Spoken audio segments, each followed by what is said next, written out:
ನಾಳೆ ಫೆಬ್ರವರಿ 1ನೇ ತಾರೀಕು ಗೃಹಲಕ್ಷ್ಮಿಯರಿಗೆ ಭರ್ಜರಿ ಬಂಪರ್ ಕೊಡುಗೆ.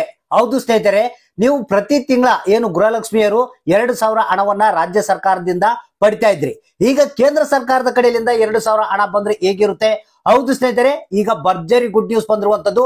ಎಲ್ಲಾ ಹೊಸ ಅಪ್ಡೇಟ್ ಅನ್ನ ನಿಮಗೆ ಪೂರ್ತಿಯಾಗಿ ತಿಳಿಸ್ಕೊಡ್ತೀನಿ. ವಿಡಿಯೋನ ಪೂರ್ತಿಯಾಗಿ ನೋಡೋದಕ್ಕೆ ಟ್ರೈ ಮಾಡಿ. ಯಾಕಂದ್ರೆ ಇಲ್ಲಿ ಎರಡು ರೀತಿಯ ಗುಡ್ ನ್ಯೂಸ್ ಗಳು ಬಂದಿವೆ ಗೃಹಲಕ್ಷ್ಮಿಯರಿಗೆ. ಎರಡು ಗುಡ್ ನ್ಯೂಸ್ ಗಳನ್ನ ನಿಮಗೆ ತಿಳಿಸ್ಕೊಡ್ತೀನಿ. ಒಂದು, ರಾಜ್ಯ ಸರ್ಕಾರದ ಕಡೆಯಿಂದ 2,000 ಬದಲು 4,000 ಹಣ ಸಿಗುತ್ತೆ ಅಂದ್ರೆ ಗೃಹಲಕ್ಷ್ಮಿಯರಿಗೆ. ಅದ್ರ ಜೊತೆಗೆ ಕೇಂದ್ರ ಸರ್ಕಾರದ ಕಡೆಯಿಂದ ಗೃಹಲಕ್ಷ್ಮಿಯರಿಗೆ 2,000 ಹಣ ಸಿಗುತ್ತೆ. ಹೌದು ಸ್ನೇಹಿತರೆ, ಡಬಲ್ ಧಮಕ ಅಂತ ಹೇಳ್ಬೋದು ನಾಳೆ ಫೆಬ್ರವರಿ 1ನೇ ತಾರೀಕಿನಿಂದ.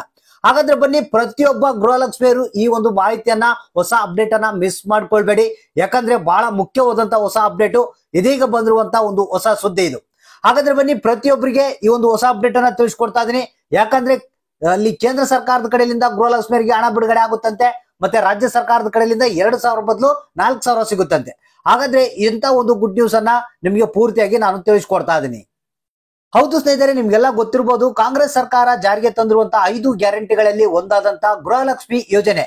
2,000 ಹಣ ಬಡವರಿಗೆ ಬಹಳಷ್ಟು ಅನುಕೂಲ ಆಗ್ತಾ ಇದೆ.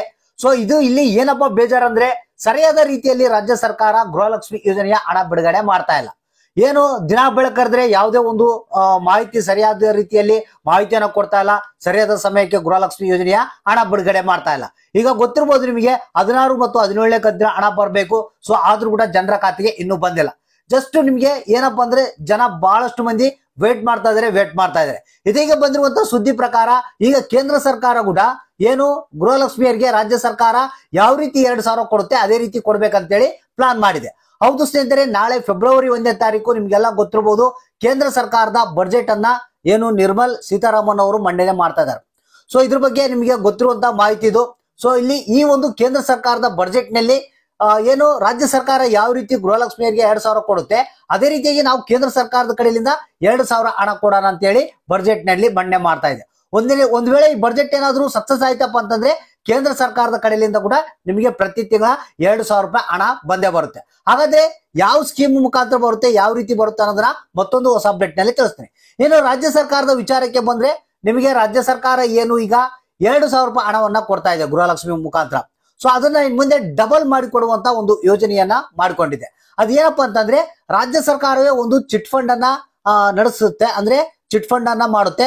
ಆ ಚಿಟ್ ಫಂಡ್ ನಲ್ಲಿ ನೀವು ಹೂಡಿಕೆ ಮಾಡಿದ್ರೆ ನಿಮ್ಮ ಹಣ ಇಷ್ಟು ದಿನಕ್ಕಂತ ಟೈಮ್ ಕಾಲಾವಕಾಶ ಇರುತ್ತೆ, ಅಷ್ಟು ದಿನ ಆದ್ಮೇಲೆ ಡಬಲ್ ಬರುತ್ತೆ.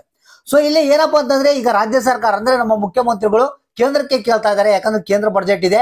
ಸೊ ಇಲ್ಲಿ ಈ ರೀತಿಯಾಗಿ ನಾವು ಮಾಡ್ತಾ ಇದೀವಿ, ರಾಜ್ಯದಲ್ಲಿ ಒಂದು ಚಿಟ್ ಫಂಡ್ ಅನ್ನ ಮಾಡ್ತಾ ಇದ್ವಿ, ಅದಕ್ಕ ನೀವು ಸ್ವಲ್ಪ ಸಹಾಯ ಮಾಡಬೇಕು, ಅನುಕೂಲ ಮಾಡಿಕೊಡ್ಬೇಕು ಅಂತ ಹೇಳಿ ಕೇಳ್ತಾ ಇದ್ದಾರೆ. ಸೊ ಅಂದ್ರೆ ಇಲ್ಲಿ ಏನಪ್ಪಾ ಅಂತಂದ್ರೆ, ರಾಜ್ಯ ಸರ್ಕಾರ ಪ್ರತಿ ತಿಂಗಳ 2,000 ರೂಪಾಯಿ ಹಣವನ್ನ ಬಿಡುಗಡೆ ಮಾಡುತ್ತೆ. ಆ 2,000 ರೂಪಾಯಿ ಹಣವನ್ನ ನೀವು ರಾಜ್ಯ ಸರ್ಕಾರ ಸರ್ಕಾರದ ಒಂದು ಸ್ಕೀಮ್ ಇದು ಚಿಟ್ ಫಂಡ್ ಅಂತ, ಅದರಲ್ಲಿ ಹೂಡಿಕೆ ಮಾಡಬೇಕು. ಅದರಲ್ಲಿ ಹೂಡಿಕೆ ಮಾಡಿದ್ರೆ ಇಷ್ಟು ದಿನ ಅಂತ ಟೈಮ್ ಇರುತ್ತೆ, ಅದಾದ್ಮೇಲೆ ನಿಮಗೆ ಡಬಲ್ ಹಣ ಬರುತ್ತೆ. ಸೊ ಈ ರೀತಿಯಾಗಿ ನೀವು ಮಾಡಿದ್ರೆ ನಿಮಗೆ ಏನು ಕೇಂದ್ರ ಸರ್ಕಾರದ ಕಡೆಯಿಂದ 2,000 ಪ್ಲಸ್ ರಾಜ್ಯ ಸರ್ಕಾರದ ಕಡೆಯಿಂದ 2,000 ಬದಲು ನಿಮಗೆ ಡಬಲ್ ಹಣ ಸಿಗುತ್ತೆ.